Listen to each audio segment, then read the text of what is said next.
Yep, ducks are still here.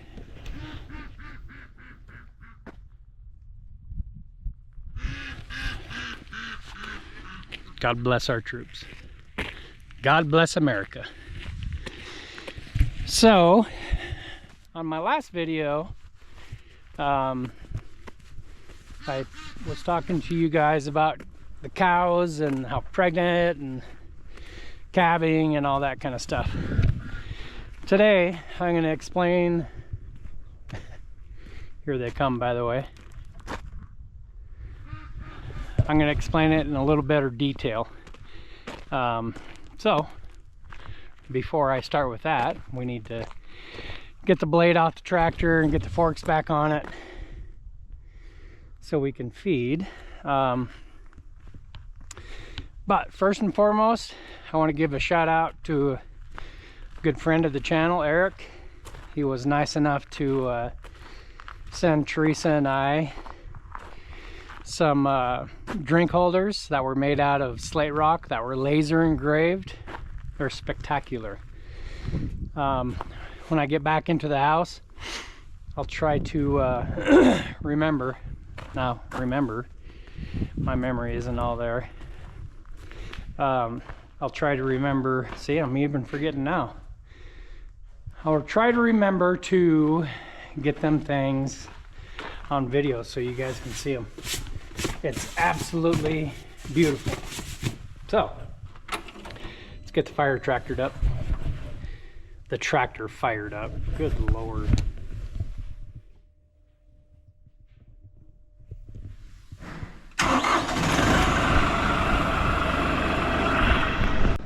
So, we're gonna haul down a bale of hay plus a bale of straw, and I'll explain that when I get down there. But here they are waiting patiently. Are you guys hungry? Yeah? All right. Let's feed them up.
All right.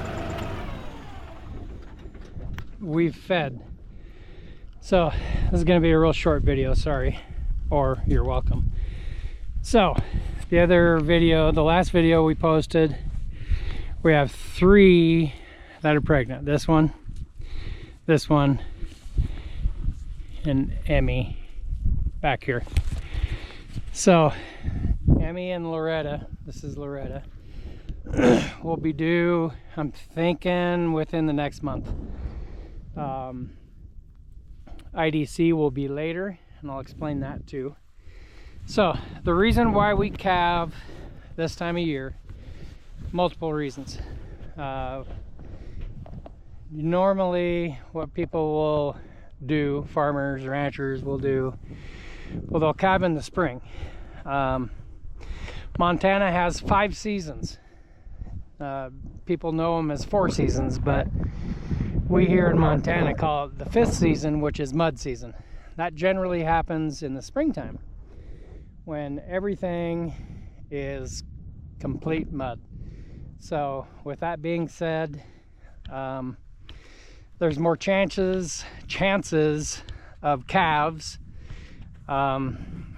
getting illness due to bacteria because they can't get dry. Bacteria and from all the poop and the pee and everything else that cows do. So that's the first reason. The second reason is we do the 2 in the, well, within the next month, is because the ground will be frozen. And people ask, well, you doofus, it's wintertime. Yes, it is wintertime, but the ground should be frozen. And with that being said, there's less likelihood of bacteria growing when the ground is frozen. There's still bacteria in it. Ellie, don't eat poop. Sorry about that. Eric, you understand.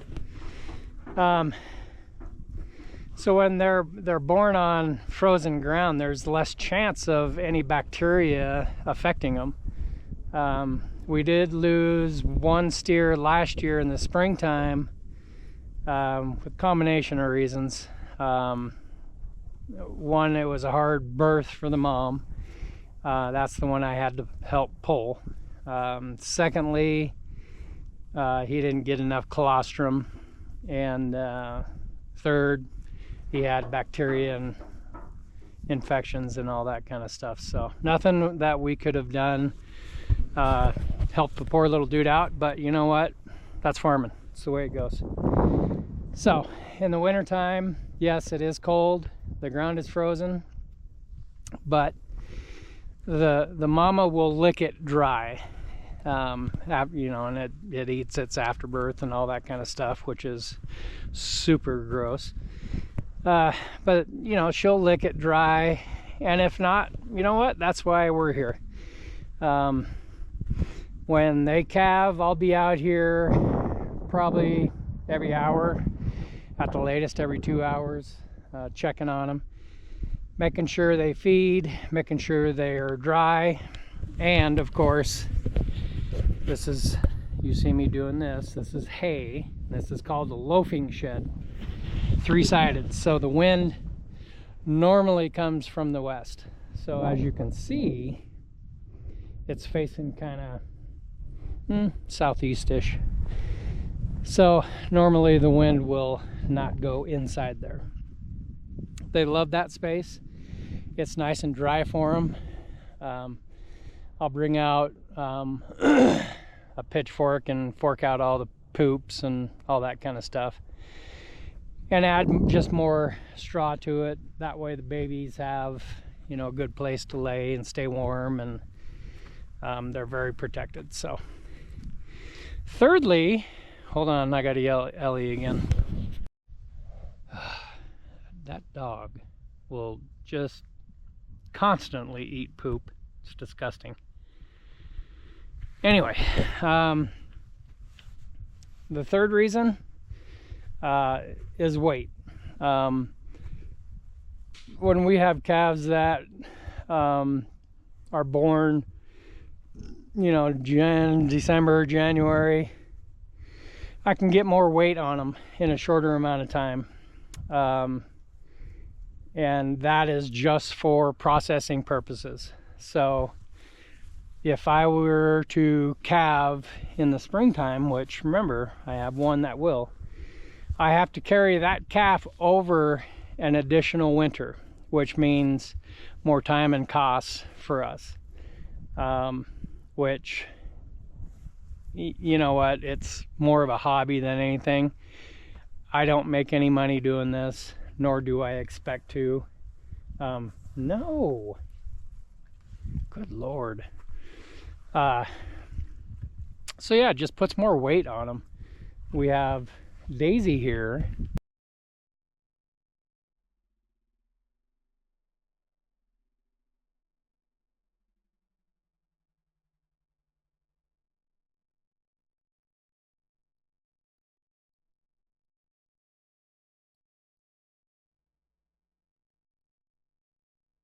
Right there. She was born in the spring, and the other ones were born Christmas Eve, New Year's Eve. And you can see the size of her. I don't know how well the GoPro will do. And the size of these two. So, tallness wise, they're probably 5 inches taller. Weight wise, they probably have, I'd call it 40 to 50 more pounds on them. And that's what we need. We need, get out of here. We need more weight on them. So it's worth our time when they go to the processor. So sorry for everyone that thinks that, you know, we just sit around and pet the cows and, you know, drink champagne with them and eat tofu. We don't. We eat beef. And, you know, we're lucky enough to sell a few pounds here and there. I think this coming up spring, we're going to probably be selling a bit more than we did the year before. But anyway, that's it in a nutshell. Besides Ellie eating poop, the cows are happy. They're in their happy place. They'll let you know when they're hungry. They'll come and stand at the fence and tell you, hey, it's time to eat. So anyway, hope that answers the questions that I didn't provide in the last video. I apologize, but yeah, so here we are. Thanks everyone for watching. Remember, this is going to be a short video. You're welcome. And thanks again for watching. Certainly do appreciate it.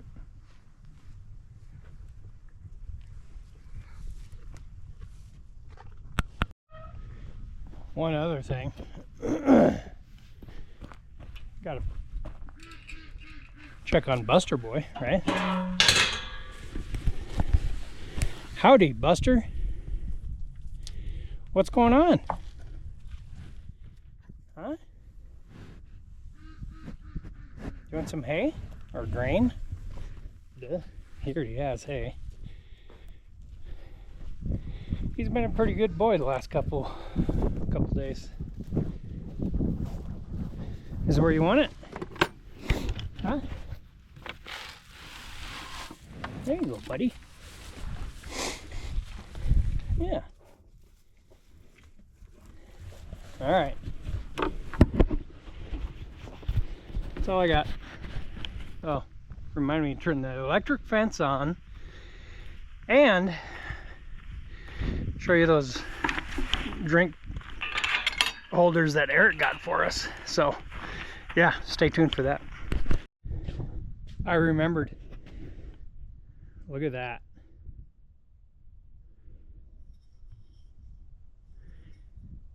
Isn't that the coolest thing ever? Slate rock. Damn. Super fancy. Thanks again, Eric. Really appreciate that.